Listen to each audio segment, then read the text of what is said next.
친구들 안녕. 저녁 잘 챙겨 먹었어요? 친구들 오늘도 보고 싶어서 왔어요.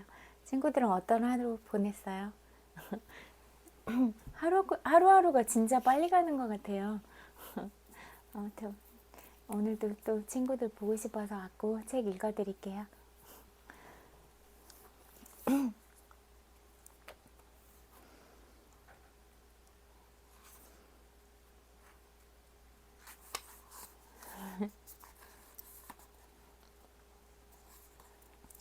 다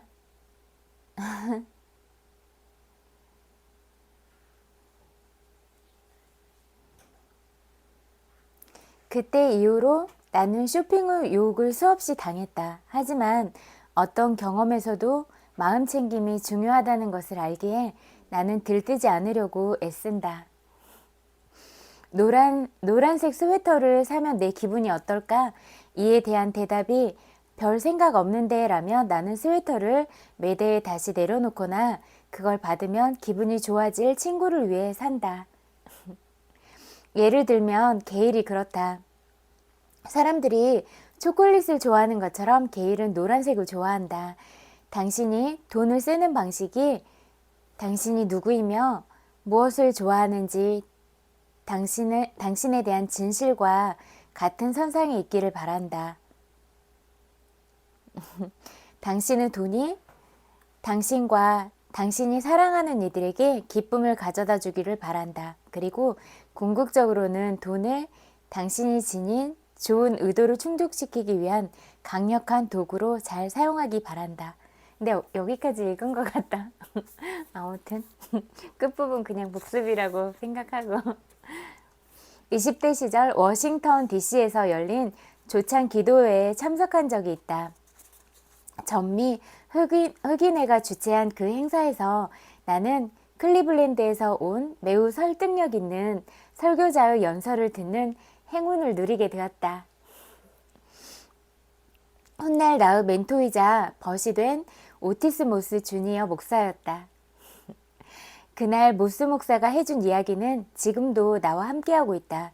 가난한 소작인이었던 그 아버지는 자식을 기르고 가족을 돌보기 위해 평생 일을 했다.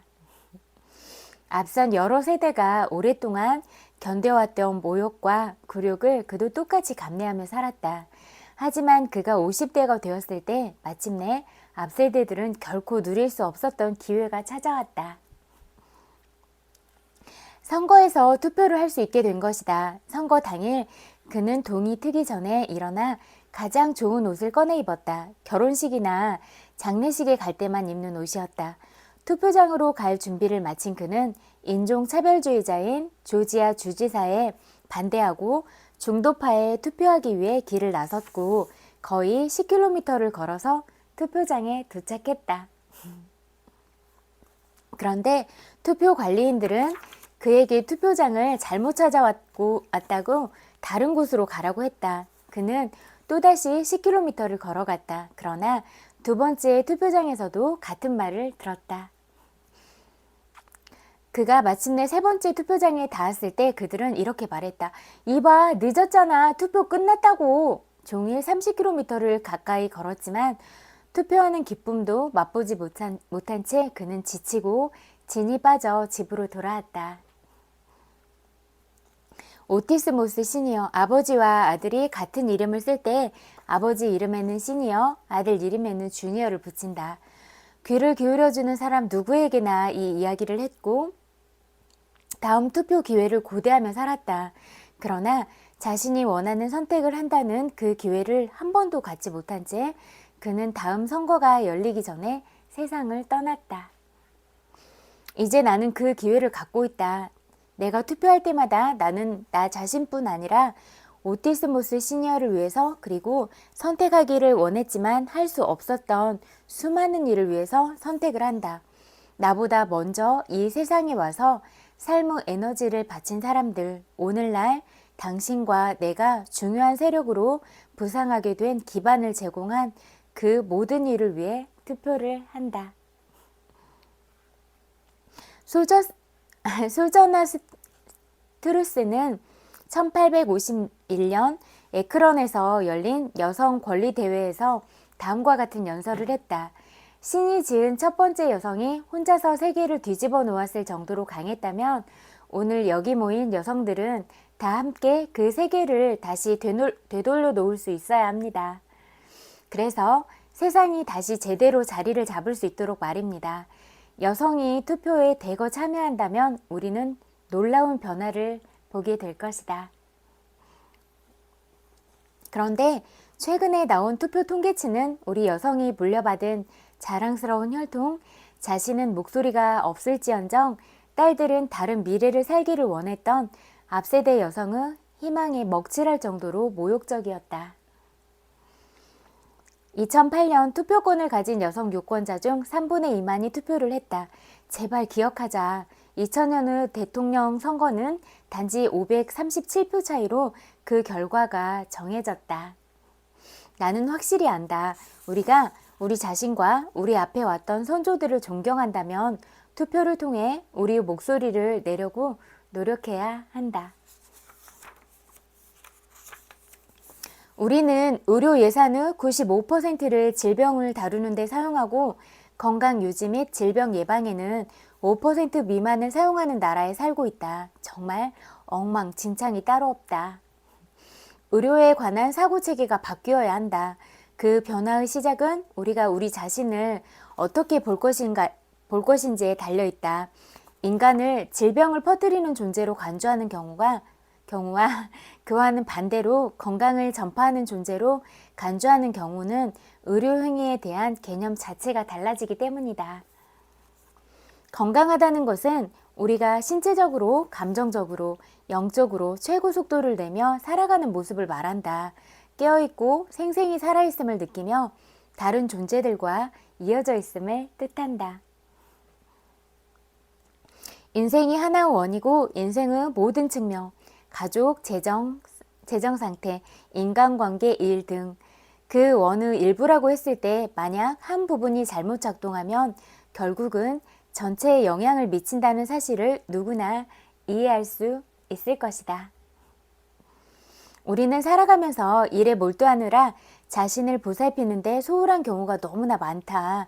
성별, 국적, 소유물, 기억 등 살아온 배경에 의해 그 정체성이 형성된 나의 존재가 필요로 하는 것을 살피는 것과 진정한 나 자신을 보살피는 것 사이에는 아주 커다란 차이가 있다. 그 둘을 구분할 수 있다면 당신은 크게 시간을 낭비하는 것을 피할 수 있다. 이 점을 나는 확신한다. 당신은 당신의 육체, 당신의 정신, 육체, 영혼과 소통하면서 당신이 살아야 할 바로 그 운명의 삶을 살아야 한다. 이 세 가지와 완전히 연결되어 있다면 살아가는 동안 당신의 잠재력을 최고로 발휘할 수 있게 된다. 결정은 당신이 내려야 한다. 단순히 어영부영 세월을 보내는 대신 이곳에 부름을 받은 목적을 추구하겠다고 결정하는 것은 당신의 몫이다. 미국 여성의 평균 기대 수명치는 80세다. 하지만 그것은 예측이지 약속이 아니다. 당신이 오늘 하는 일이 내일을 창조한다. 당신을 기다리고 있는 풍요한 삶을 소유하기 위해서 당신은 기꺼이 진정한 일을 할 의향이 있어야 한다. 그 일이란 당신의 직업이나 경력의 내역이 아닌 당신을 위해 가장 위대한 소망을 속삭여주는 영혼을 따르는 것이다. 그 속삭임을 듣기 위해서 당신은 때때로 조용히 침묵해야 한다. 그리고 정기적으로 확인해야 한다. 당신은 반드시 당신의 정신에 새로운 가능성을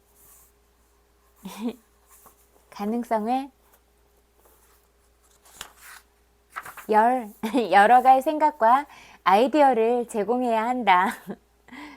배움을 멈추면 성장도 멈추게 된다. 그리고 당신은 무의식적으로 우주에게 나는 이미 다 했어요. 내겐 새로운 게 필요 없어요. 라고 말하는 셈이 된다. 하지만 정말 그렇다면 당신이 여기에 있을 필요가 없지 않은가? 당신이 몸을 함부로 다룬다면 당연히 몸에 문제가 생긴다. 눈 가리고 아웅은 통하지 않는다. 당신의 신체에는 운동과 좋은 음식이 필요하다. 당신이 마치 이겨야만 하는 경주를 뛰는 양 인생을 내달리며 살고 있다면 속도를 줄이고 휴식을 취할 필요가 있다. 당신은 이미 이겼기 때문에 더 이상 내달릴 필요가 없다. 그것이 진실이다. 당신은 여전히 이곳에 있지 않은가. 잘못을 바로잡고 더 나은 인생을 살면서 성장할 수 있는 또 한 번의 기회가 있다. 지금 시작할 수 있다. 여러 해 전 젊은 어머니가 오프라쇼에 나와 아들을 재우는 게 너무 힘들다며 하소연한 적이 있다. 그녀의 3살 배기 아들은 그 집의 지배자였다. 늘 엄마의 침대에서 자고 싶어 했고 자기 침대에는 눕는 것조차 거부했다.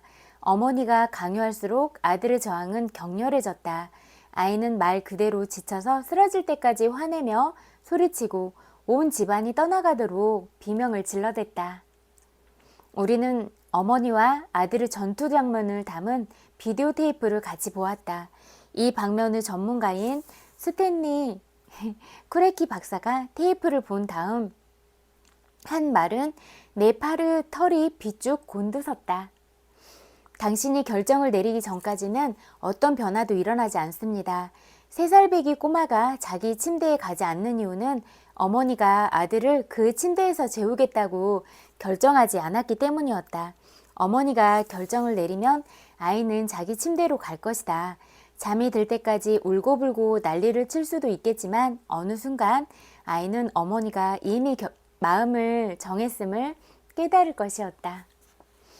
투라키 박사의 말은 3살짜리 아이에 관한 말이었지만 그 멋진 조언은 우리 삶의 다양한 측면에도 적용된다는 것을 나는 확실히 안다.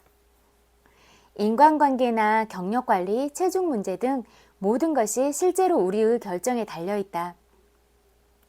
당신이 무엇을 해야 할지 모르겠다면 그것이 명확해질 때까지 아무것도 하지 말라는 것이 내가 할 수 있는 가장 좋은 충고다. 스스로 고요함을 찾아 세상의 목소리가 아닌 나 자신의 목소리를 들을 수 있게 된다면 명확함은 금세 당신 곁으로 다가올 것이다. 그리고 원하는 것이 무엇인지 스스로 판단을 내려 결정한 후에는 그것을 실행하는데 온 힘을 다해야 한다. 나는 등반가 W.H. 머레이가 한 말을 참 좋아한다. 사람이 어떤 것에 전념하게 될 때까지 망설임, 도중에 그만둘 가능성, 무력함이 언제나 존재한다. 무언가를 앞서 시작하고 창조하는 모든 행동과 관련해서 우리가 염두에 두어야 하는 근원적인 진실이 한 가지 있다. 그것을 무시하면 수없이 많은 아이디어와 훌륭한 계획이 사라져버리는 그 진실은 바로 우리가 무엇인가에 자신을 오롯이 바치는 순간 하늘도 움직인다는 것이다. 그런 헌신이 없다면 일어나지 않았을 온갖 일들이 일어나 그 사람을 돕게 된다. 그 사람이 내린 그 하나의 결심으로부터 일련의 사건들이 일어나며 누구도 그를 향해 오리라 꿈꿀 수 없었던 예상치 못한 온갖 일과 만남과 물질적 보조가 그 한 사람을 향해 찾아온다.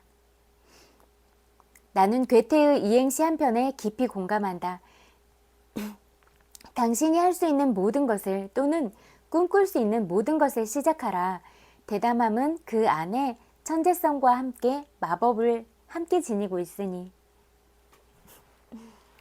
결정을 내리자. 그리고 당신의 삶이 앞으로 나아가는 모습을 바라보자.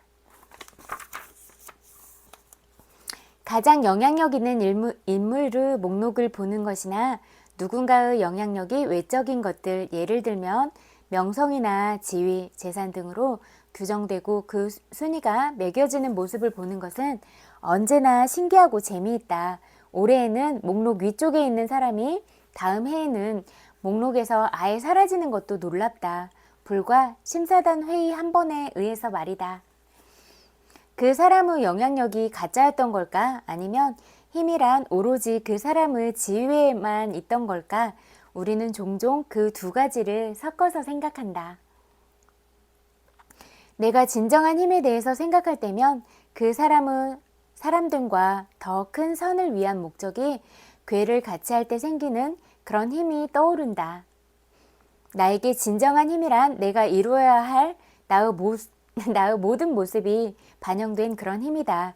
이런 종류 힘이 진실함과 확신의 형태를 띠고 그 힘을 가진 사람으로부터 빛을 내며 뿜어 나오는 모습은 저항할 수 없을 만큼 매혹적이다.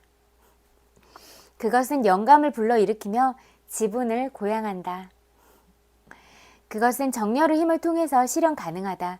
당신이 제대로 길에 들어 당신이 마땅히 해야 할 일, 즉 당신 영혼의 의도와 가슴의 소망을 충족시키는 일을 하고 있다는 걸 확실히 알게 되면 진정한 힘이 발휘된다. 당신의 삶이 당신의 소명과 만나 한 길에 머물 때 당신은 당신이 누릴 수 있는 가장 강력한 순간에 머물게 된다. 설사 어딘가에 발이 걸려 비틀거리게 될지라도 절대 넘어지지 않게 된다. 허리케인 카트리나. 카트리나가 몰아치고 5일이 지난 후 나는 그 비극적인 결과를 직접 확인하기 위해서 루이지애나주로 내려갔다. 마야 안젤로는 그곳의 모습을 다음과 같이 심오하게 묘사했다. 대지는 물이 되었다. 그리고 물은 자신이 신이라고 생각했다. 수천 명의 주민이 뉴올리언스 슈퍼돔 구장에 모여 지원이 도착하기를 기다리고 또 기다린 지 5일째 되던 날 나는 그곳에 들러 10분도 채 머무르지 않았다. 그곳을 방문하고 며칠이 지난 후에도 나는 여전히 소변과 대변의 냄새를 맡을 수 있었다. 살이 썩는 쨍한 냄새와 섞여 나던 오물의 냄새도 기억한다. 나는 TV에서 말했다. 제 생각에는 모두가 이 나라 전체가 그분들께 사과해야 한다고 생각합니다. 이튿날 나의 가장 절친한 벗이며 오 매거진의 명예 편집자이기도 한 게일이 어느 성난 잡지 구독자의 전화를 받았다. 그녀는 잡지 구독을 취소하겠다며 그 이유를 다음과 같이 밝혔다. 정부가 그 사람들한테 사과할 필요가 있다는 등 우리한테 그따위로 말하다니 오프라는 주제를 모르고 건방지군요. 망령이 났나? 내가 확실히 아는 것은 모든 참사 뒤에는 우리가 배워야 할 커다란 교훈이 있다는 점이다. 우리와 그들이라는 분리게임을 하는 한 우리가 인간으로 한 국가로 혹은 한 행성으로 진화할 수 없다는 것이 그 교훈 중 하나다. 카트리나는 우리에게 열린 마음의 공간을 살며 연민을 표현할 기회를 주었다. 나는 신이 왜 내게 이런 일을 일어나게 했느냐며 고통스러워하는 많은 사람을 보았다. 그런데 과연 그들 말대로 모든 게 신의 탓일까? 인간들이 고통을 받는 이유는 신의 탓이 아니라 우리가 하는 일과 우리가 하지 않는 일 때문이다. 그것이 참사가 가르쳐주는 또 하나의 교훈이다. 허리케인이 몰아친 후 뒤따른 여파의 상당 부분은 인간에 의한 것이었다. 우리가 모두 알고 있듯이 꾸지람을 들어야 할 사람은 아주 많다. 하지만 허리케인 덕분에 우리는 절망과 공포, 무기력의 순간에도 우리 한 사람 한 사람이 희망의 무지개가 되어 서로에게 최선을 다해 친절하고 은혜롭게 손을 내밀 수 있다는 사실을 배웠다.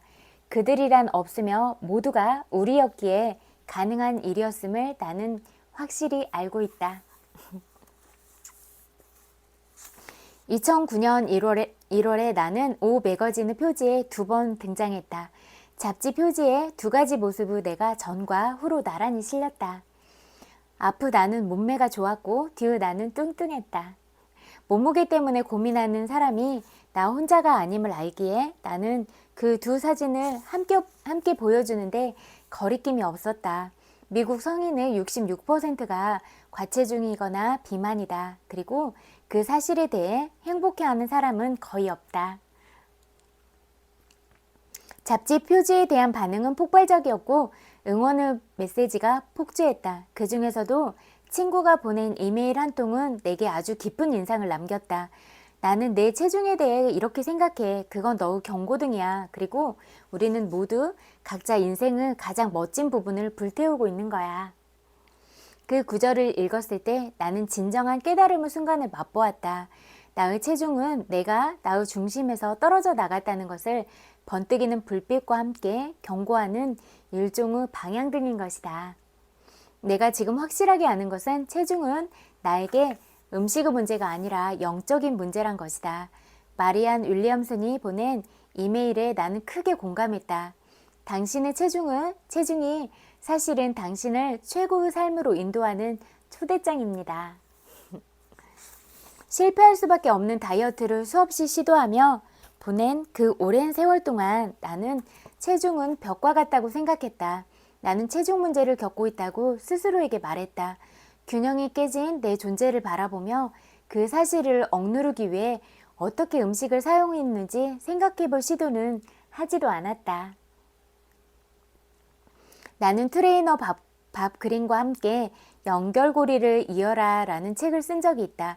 책의 제목은 밥의 아이디어였다. 내 분량이었던 살찐 것. 밥과 처음 만났을 때 나는 107kg이었다. 답답함을 토로하는 일기 부분을 쓰는 도중에 나는 종종 그에게 묻곤 했다. 다시 말해줘요. 연결고리가 뭐라고요? 나는 밥으로부터 내 과식이 감자칩의 문제가 아니며 나의 음식 중독 안에 쌓인 여러 겹의 껍데기를 벗겨내서 정말 나를 괴롭히고 있는 게 무엇인지 알아야 한다는 걸 배우긴 했다. 그럼에도 한동안 내가 껍데기를 충분히 벗겨내지 못했음이 명백했다. 하지만 지금은 잘 안다. 연결고리를 잇는다는 것은 나에 관한 모든 것을 사랑하고 존중하고 보호한다는 뜻이다. 밥은 자주 내게 말했다. 오프라의 체중은 궁극적으로는 자신을 가치 없다고 느끼는 당신의 감정과 이어져 있어요. 오랫동안 나는 그 말에 격렬하게 반대했다. 이봐요, 밥 그린 양반. 난 말이죠. 자기가 가진 걸 소유할 자격이 없다고 생각하는 그런 부류의 사람이 아니에요. 정말로 뼈 빠지게 일해서 내가 가진 것들을 손에 넣었다고요. 하지만 내가 영적인 길을 따라 체중 문제에 접근하게 되자 나는 가치 없다는 감각이 여러 가지 형태로 다가올 수 있다는 걸 알게 되었다. 나는 3살부터 이미 성취에 집착하는 경향을 보였다. 오랫동안 내가 이곳에 있어도 되는 사람이라는 걸 보여줘야 한다는 생각, 즉 나의 가치를 증명해야 할 필요성을 느꼈다. 나는 열심히 공부해서 A학점을 받았고 웅변대회에서 수상해서 장학금을 탔다. 30대 중반이 되어서야 비로소 나는 그저 태어난 것만으로도 이곳에 있을 가치가 있음을 깨달았다. 나는 증명해야 할 것이 아무것도 없었다. 과식하는 사람들의 경우 과체중은 대부분 해결되지 못한 근심, 답답함, 우울함에 이어져 있다. 그러한 감정이 모두 두려움으로 집약되었지만 그것이 해소되지 못해서 과식으로 이어진 것이다. 두려움을 해결하는 대신 음식을 덮어버리고 두려움을 냉장고에서 꺼낼 수 있는 것들로 억압해버린 결과가 바로 과체중이다. 당신이 두려움을 정복할 수 있다면 당신은 자유롭게 날게 될 것이다. 그것 또한 확실하다. 우리 안에서 삶이 깨어나게 하자. 당신이 어떤 문제를 가졌는지는 중요하지 않다. 과식이든 어떤 종류의 중독이든 관계나 돈, 지위의 상실이든 그 문제를 향한 당신의 도전이 당신 자신의 가장 거룩한 발견을 이끌어낼 도구가 되게 하자. 최고의 삶으로 초대가 되게 하자. 마우이 섬 너머로 해가 지는 것을 바라보는 것이 정말 좋다. 하늘이 변신한다. 자연은 보잘것없는 우리 인간들보다 더 쉽게 변신한다. 더 나은 자신으로 진화하는 것은 우리의 인생 전체가 필요한 발구루 과정이다. 우리는 자신의 숨은 문제거리를 드러내기 위해 더 깊이 파내려 가야 한다. 때로는 그것이 마치 킬리만자로에서 삽을 들고 땅을 파는 것처럼 어렵게 느껴지기도 한다. 자꾸만 삽에 바위가 걸리기 때문이다. 하지만 나는 그냥 내버려둔 바위가 둔덕이 되었다가 결국은 산으로 변한다는 사실을 알고 있다. 그렇게 되지 않기 위해서 우리는 매일 정리정돈을 해야만 한다. 직장과 가정, 사람들과의 관계, 재정관리, 그리고 건강관리에서도 마찬가지다. 문제를 모른 척 하는 것이 확실히 더 쉬운 일이지만 어려움을 피하지 않고 문제를 해결하기 위해 잰 걸음으로라도 종종거리기 시작한다면 그 작디작인 한 걸음이 결국은 자기 실현으로 이어지는 여로를 성큼성큼 걷는 거인의 도약으로 커지게 된다. 자신의 잠재된 가능성에 도달한다는 것이 그저 생각으로만 머물러서는 안 된다. 그것이 궁극적인 목표가 되어야 한다. 우리가 만들어낼 수 있는 놀라운 일들은 인류 기준으로 가늠되는 것이 아니다. 무엇이 유행이고 무엇은 아닌지, 무엇이 새롭고 무엇은 아닌지와도 전혀 관련 없다. 우리가 누구 삶에 감동을 주었는가? 우리가 누구를 사랑했고 누구에게 그 사랑을 돌려받았는가? 나는 이러한 핵심적인 문제들에 대해 말하고 있는 것이다. 그것이 무엇보다 중요하다는 것을 나는 확실히 안다. 내게 추구할 가치가 있는 유일한 목표는 의식의 변환을 통해 내가 다른 모든 존재보다 더 나은 존재도 더 못한 존재도 아니라는 것을 깨닫는 것이다. 나는 그저 나라는 것을 깨닫고자 한다. 다른 이에게 대접받고자 하는 대로 다른 이를 대접하라. 이 말 진짜 맞는 것 같아요. 황금률에 대해 배웠을 때 나는 초등학교 3학년이었다. 나는 그 말을 사랑해서 내 모든 소지품에 적어가지고 다녔다. 나는 착한 일을 하는 아이였다. 선교사가 되겠다고 생각한 적도 있다. 매주 일요일 나는 교회에 가서 오른쪽에서 두 번째 줄에 자리를 잡고 공책을 꺼내 목사님이 하시는 말씀을 모조리 받아 적었다. 그리고 월요일 아침은 헌신이라는 이름으로 다음날 학교에 가서 운동장에서 목사님의 설교를 낭독했다. 8살 배기 동급생들은 내가 오는 모습을 보면 야 설교사 온다 라고 말하곤 했다. 진보 선교 침례교회가 코스타리카의 불쌍한 아이들을 위해 모금 운동을 시작했을 때 나도 모금을 시작했다. 누구보다도 많은 액수를 모을 계획이었다. 나는 점심값을 아꼈고 나처럼 해보라고 반 친구들을 설득했다. 내가 삶의 기준으로 삼은 타인에게 똑같이 행하라는 원칙을 실천하는 한 가지 방법이었다. 하지만 5학년이 되자 나는 여러 문제에 봉착했다. 우리 반에 나를 좋아하지 않는 여자아이가 있었고 나는 학교 밖에서 그 아이에 대해 떠들고 다녔다. 어느 날 그러고 다니는 나를 본 한 친구가 내가 그 아이에 대해 뒷말을 하는 것을 보니 그 아이도 그러는 모양이라고 비꼬듯 지적했다. 나는 상관없어. 어쨌든 난 그 애가 마음에 들지 않아 라고 대꾸했다. 오랫동안 나는 내 안의 올바른 면에 반하는 것을 말하거나 행할 때마다 그것을 스스로 정당화하려고 했다. 선행이든 악행이든 우리가 행하는 모든 것이 우리에게 되돌아온다는 사실을 그때는 미처 깨닫지 못했다. 이거 맞는 것 같아요. 자기가 상대방한테 좋은 것을 주려고 하고 그러면 또 돌아오는 것들도 그런 좋은 것들을 받게 되는 것 같아요. 반대의 상황도 마찬가지인 것 같아요. 그래서 우리가 이런 부분을 늘 기억하고 놓치지 않아야 한다. 이건 진짜 중요한 점인 것 같아요. 다행히 인생 어느 순간에 나는 그 진실을 알게 되었다. 어떤 힘의 작용에는 그와 동일한 힘을 가진 반작용이 가해진다는 뉴턴의 제3법칙이 그것을 이해하는 데 도움이 되었다. 동양의 철학자들이 업이라 부르는 것의 핵심이기도 하다. 내가 출연했던 영화 컬러 퍼플에 나오는 셀리가 남편 미스터에게 해준 설명도 같은 뜻이다. 당신이 내게 하려는 짓은 이미 당신에게 되돌아갔어요. 멋지다. 지구가 태양 주위를 도는 것만큼이나 확실하게 당신의 행동은 당신 주위를 돌고 돈다. 이런 이유로 사람들이 행복을 찾고 있다는 말을 하면 나는 그들에게 당신은 세상에 무엇을 주고 있나요? 라고 묻는다. 남편과의 관계가 왜 깨졌는지 의아해하던 어느 여성이 오프라쇼에 출연한 적이 있다.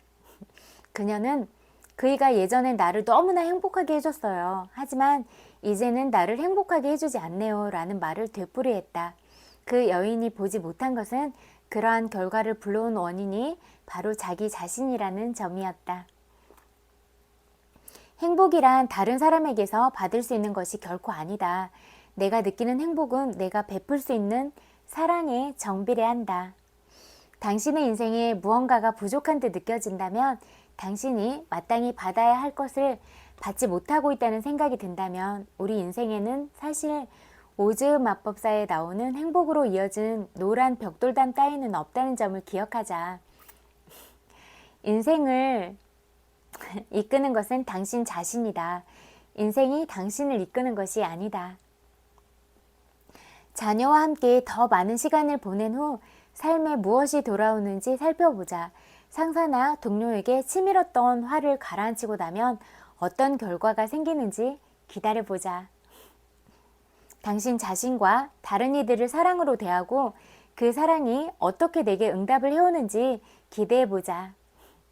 당신이 잘 알고 있든 모르든 가는 대로 온다는 법칙은 항상 들어맞는다. 사소한 일에도 중요한 일에도 그리고 아주 대단한 일에도 그 법칙은 어김없이 작용한다. 나는 나와 마주치는 모든 이에게 좋은 일을 하고 그들과 잘 지내려고 늘 노력한다. 내 인생을 반드시 선량하게 쓰기 위해 유의한다. 내가 생각하고 말하고 행하는 것, 그 모든 것이 내게로 다시 돌아온다는 것을 확실히 알기 때문이다. 그것은 당신의 경우에도 진실일 것이다. 이 책 다 읽었어요.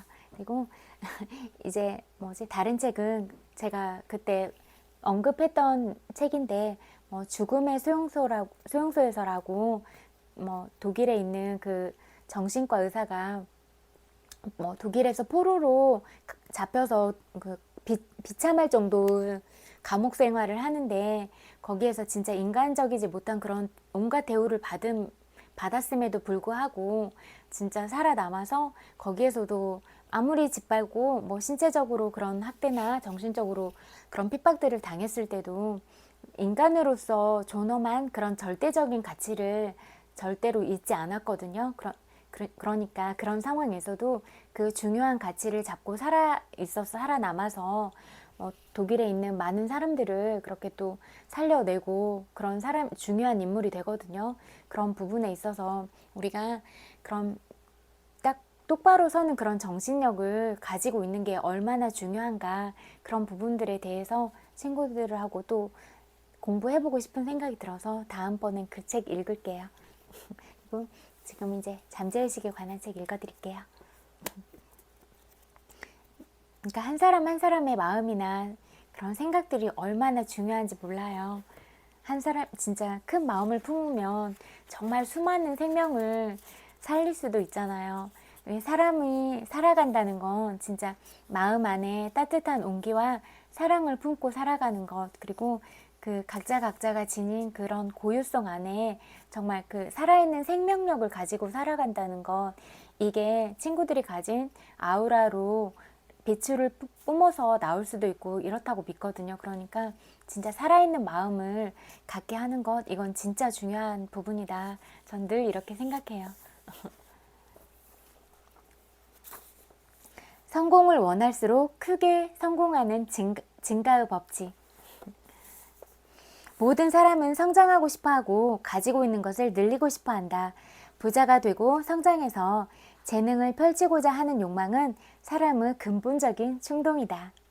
좋은 친구가 많았으면 좋겠고, 더 맛있는 음식을 먹고 싶고, 더 예쁜 옷을 입고 싶고, 더 좋은 차를 타고 더 넓은 집에서 살고 싶다. 더 큰 호사를 누리고 싶은 건 당연하다. 더 자주 여행을 다니고 내면의 힘에 관해 더 잘 알며 더 큰 아름다움을 즐기고 싶은 마음이 있다. 한마디로 우리는 지금보다 더 풍요로운 삶을 살고 싶어 한다.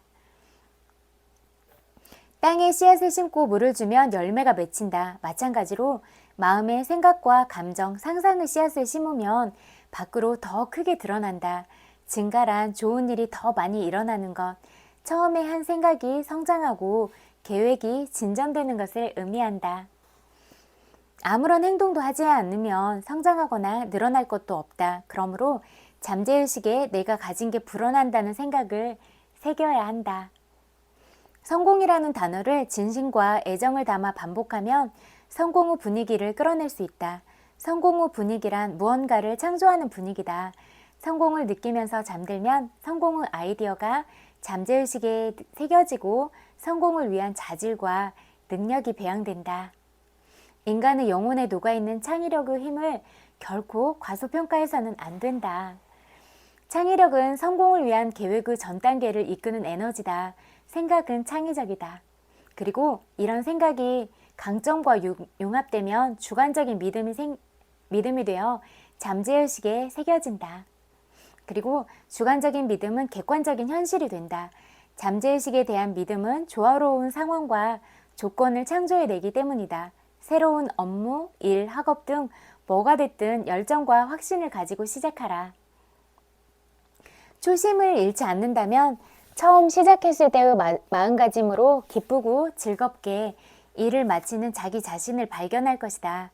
확신을 가지고 새로운 일을 시작하면 승리와 환희, 영광은 내 것이 될 것이고 반드시 경제적인 성공으로 이어진다. 내면의 목소리를 들어라. 뉴욕 맨해튼의 우범지대 중 하나로 손꼽히는 헬스키친에서 태어난 17살 소년을 만난 적이 있다. 몇 년 전 뉴욕에서 나의 강연을 들었다는 그는 목소리가 참 아름다웠다. 전문적인 훈련을 받아서 갈고 닦은 목소리는 아니었지만 가수가 될 잠재력이 충분했다. 나는 그에게 마음속에서 주의를 기울인 아버지가 잠재의식에서 발전해 결국 현실에서 이루어진다고 이야기해 주었다. 잠재의식은 현재의식에서 그린 정신적 이미지에 언제나 응답한다고 덧붙였다. 소녀는 방에 들어가 조용히 앉아 온몸의 긴장을 풀었다. 그리고 마이크 앞에서 노래를 부르는 자신의 모습을 생생하게 그렸다. 악기의 감촉을 느끼기 위해서 손도 뻗어보았다. 그리고 다음과 같이 확언했다. 나는 무대 앞에서 당당하고 멋지게 노래합니다. 그러자 계약을 성공적으로 따낸 걸 축하합니다. 정말 목소리가 감미롭군요. 라는 내 목소리가 들렸다고 한다. 소녀는 규칙적이고 체계적으로 정신적인 이미지에 주의를 기울임으로써 잠재의식에 깊은 인상을 남겼다. 얼마 지나지 않아 뉴욕의 유명한 보컬 트레이너가 수업료를 받지 않고 일주일에 몇 번씩 노래를 가르쳐 주겠다고 제안했다. 소녀는 잠재력이 크다고 판단했기 때문이다. 그는 결국 소속사와 계약해 남아프리카 공화국을 비롯한 유럽, 아시아 등에 위치한 여러 국가에서 노래를 불렀다. 높은 수입을 올렸으니 이제 돈 걱정은 하지 않아도 되었다. 그에게 진정한 부는 바로 숨겨진 재능을 찾은 것이다. 내가 필요하고 구했던 모든 것들은 내 안에서 발견되기만을 기다리고 있다. 마음속 깊은 곳을 흥미진진하게 탐험하라. 잠재의식으로 모험을 떠나면 이러한 것을 기쁜 마음으로 받을 수 있을 것이다. 잠재의식에 관한 책 여기까지 읽을게요.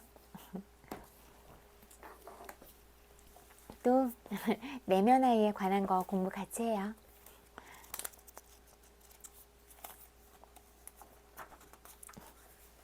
당신 안에 있는 놀라운 내면아이가 어떻게 상처받게 되었는가? 한때는 땅 위에 있는 모든 평범한 광경들, 초원이며 작은 숲들, 시내들이 하늘의 옷을 입은 듯이 보인 적이 있었다. 꿈의 장관과 신선함처럼. 하지만 지금은 그렇지 않다.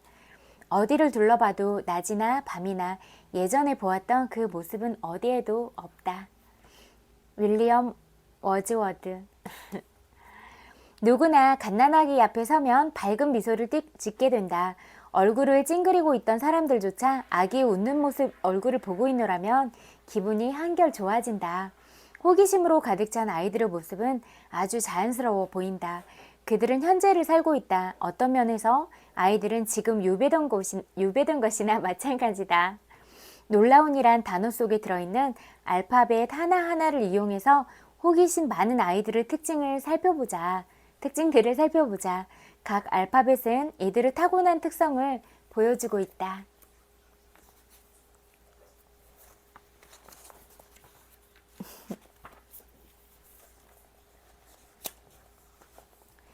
경이, 순진한 아이에게는 세상에 있는 모든 것들이 흥미롭고 재미있다.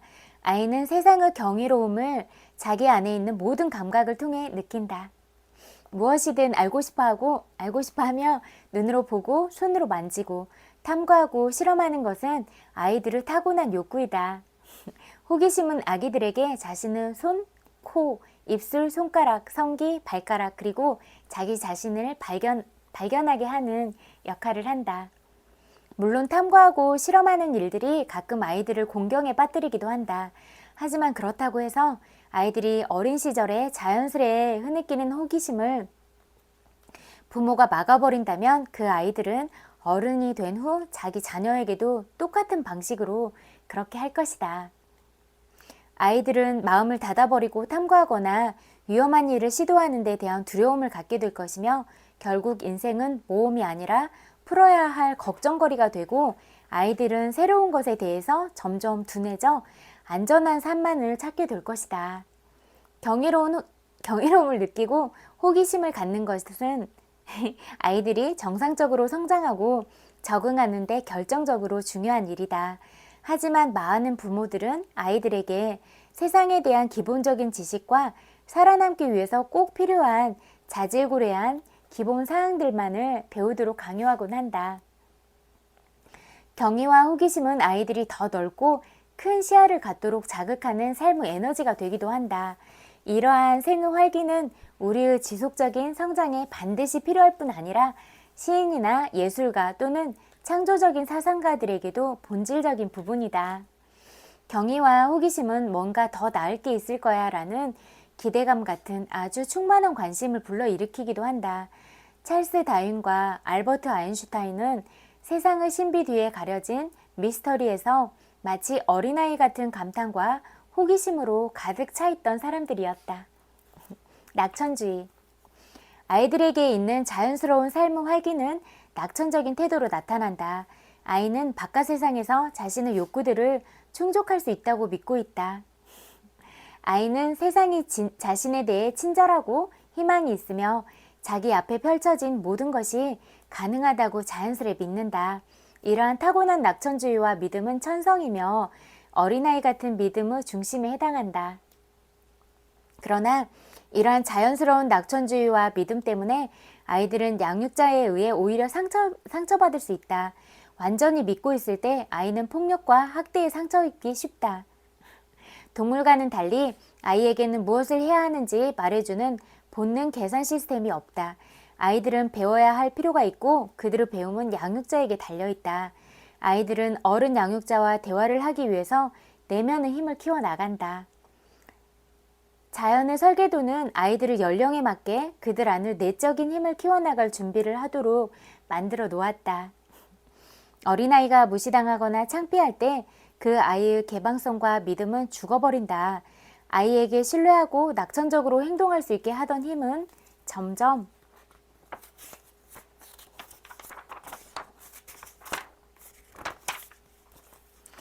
약해진다.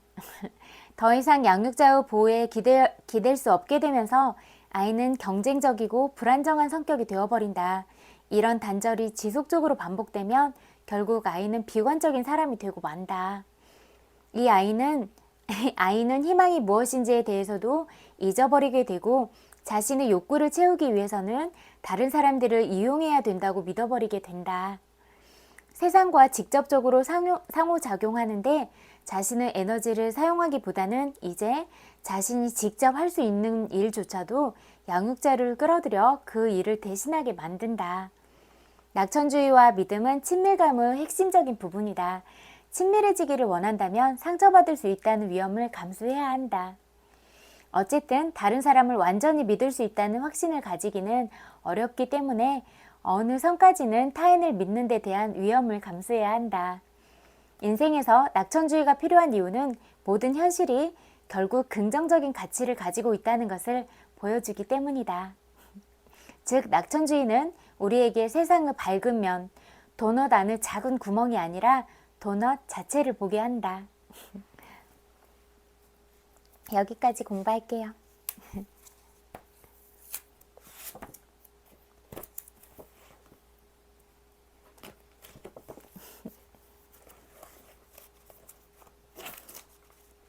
친구들, 오늘도 제 이야기 들어주셔서 너무너무 감사해요. 그리고 진짜 친구들의 마음을 진짜 하나하나 볼 때마다 친구들의 그런 마음과 그런 감정이나 그런 정서들이 표현된 부분들을 볼 때마다 진짜 소중하고 예쁜 마음들이다, 그렇게 많이 느껴요. 그래서 이런 마음들이 진짜 사랑으로 아름다운 방향으로 그렇게만 빛났으면 좋겠다, 늘 그런 마음이 들고 그렇게 예쁜 마음을 가진 친구들을 보면 제 마음이 정말 더 많이 행복해지는 것 같아요. 그래서 그런 마음들 볼 수 있게 하고 그런 마음들 나눠주셔서 정말 마음 깊이 감사해요. 그런 마음들 느낄 때마다 제 마음이 진짜 너무 따뜻해지는 것 같아요. 너무너무 고마워요.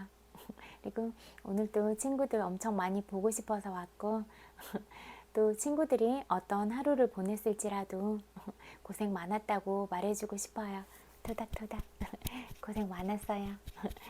마음으로 안아드릴게요. 그리고 엄청 많이 사랑해요.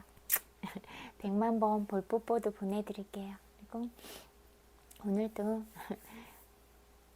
10시 반 35분 정도 됐네요. 마무리 잘하고 따뜻하게 자고, 또 특별히 몸이 좀 더 차갑거나 그런 친구들은 손발 따뜻하게 하고 좀 편안하게 잘 수 있으면 좋겠다, 그런 마음이에요. 잘 때 다 편안하게 잘 자고, 항상 이야기하지만 늘 긍정적인 생각하고 좋은 기분으로 잠드세요. 그래서 친구들이 가진 그런 무한한 잠재력을 다 활용해서 매 순간순간마다 하루하루마다 그런 친구들의 가치가 항상 빛났으면 좋겠다. 그리고 친구들이 가진 그런 사랑스러운 마음과 특별함들이 다른 주변에 있는 사람들하고도 같이 나누고, 그렇게 서로 우리가 따뜻한 체온을 나누고 사랑을 나누는 그런 존재들이 됐으면 좋겠다, 그런 마음이 드는 것 같아요. 잘 때 다 편안하게 잘 자요. 굿나잇. 안녕.